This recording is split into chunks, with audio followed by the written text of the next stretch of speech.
Hello，大家好，这里是从来不欺负村民的小包。变异生物是一个制作非常精良的老牌模组了，目前这个模组已经有人做出了 1.14 到 1.16 的高版本，毕竟原版在 1.17 点时已经卡了有6年左右没有更新了。那我们废话少说，直接开始介绍吧。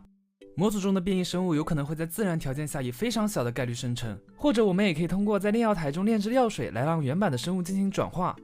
炼制出基础的浓稠喷溅型药水之后，再往里面加一个模组中几个 BOSS 的生物掉落物就可以了。把这个药水投掷在地上，它就会自动追踪最近的生物，将它进行转化。而这个转化的成功概率只有 50%， 如果失败的话，这个生物就会死亡。我们首先介绍第一个 BOSS， 就是末影人突变体。末影人的突变体体型非常高大，并且有200点血量，平时是佝偻着身体的，而且它的手臂很长。它和原版的末影人不太一样，我们就算戴着南瓜头盯着它的眼睛，也会让它生气。它生气之后就会把我们拉过去，并且让我们进入失明状态。等我们从失明状态中解除之后基本上人也差不多没了。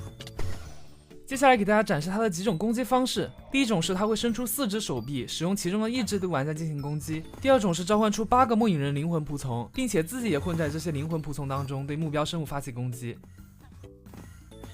第三种是爆杀攻击，使目标生物被传送到天上，受到攻击伤害的同时还会受到掉落伤害，并且还会获得一个眩晕的效果。然后最后一个技能是尖叫攻击，在一个短暂的蓄力之后，身上的灵魂会浮起，目标会受到非常严重的中毒、虚弱、眩晕和饥饿效果，并且如果运气不好的话，就算加了255级满级的抗性，都会被直接秒杀。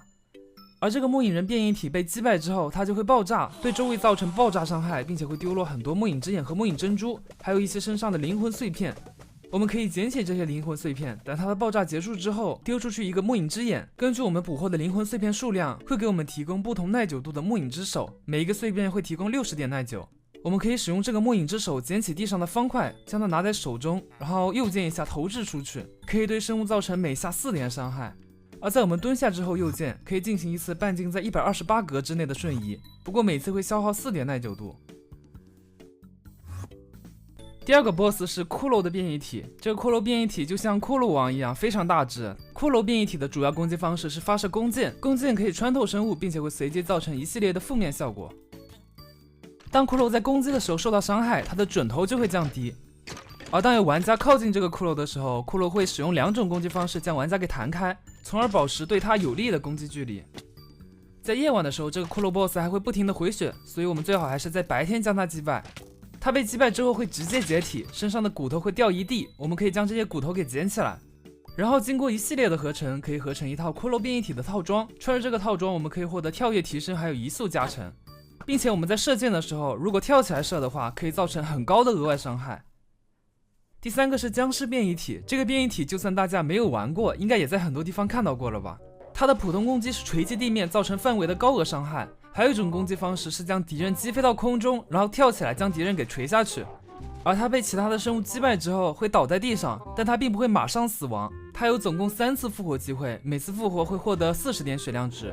或者我们也可以直接在他的身上点火，将他的尸体给燃烧掉，阻止他的复活。这个僵尸变异体在被击败之后可以掉落一个巨人之锤，使用这个锤子可以让我们像巨人僵尸一样锤击地面，造成范围伤害。然后接下来就是苦力怕变异体，苦力怕变异体的每一次攻击都有比较强的击退效果，有的时候会跳起来，在落地的时候造成一次爆炸伤害，而它在死亡的时候会产生一股吸力，把附近的生物吸过来，并造成一次非常巨大的爆炸。有的时候还会召唤出一些小苦力怕对玩家发起攻击。这个苦力怕还有一些蓄力回血，并且转变成闪电苦力怕突变体的技能，不过个人感觉它最麻烦的还是它超远的攻击距离。在这个苦力怕被击败之后，它会爆炸并生成一个苦力怕的蛋，我们可以使用在它旁边引爆 TNT 的方式来减少它的孵化时间。这个小的苦力怕是可以变成我们宠物的，我们可以给它喂食火药以及 TNT 来增加它的最大生命值以及爆炸次数。模组还提供了一个用来观察苦力怕状态的指示器。下面一个是血傀儡突变体，这个血傀儡突变体对于玩家来说是绝对和平的，我们还可以右键它，给它标记上自己的名字，让它从此跟随自己。它可以通过投掷冰块的方式帮我们击败附近的怪物。在它扣血之后，我们还可以使用血球来给它回血。这个血傀儡就非常适合作为我们的宠物 BOSS 了。然后最后一个是猪猪突变体，不过这个猪猪突变体我们要先给它发酵猪眼，然后再丢变异药水，比前面那几种 BOSS 的生成要多了一个步骤，毕竟它原本是一个和平的生物。然后突变之后就会变成一个像寄生虫模组里面的怪物。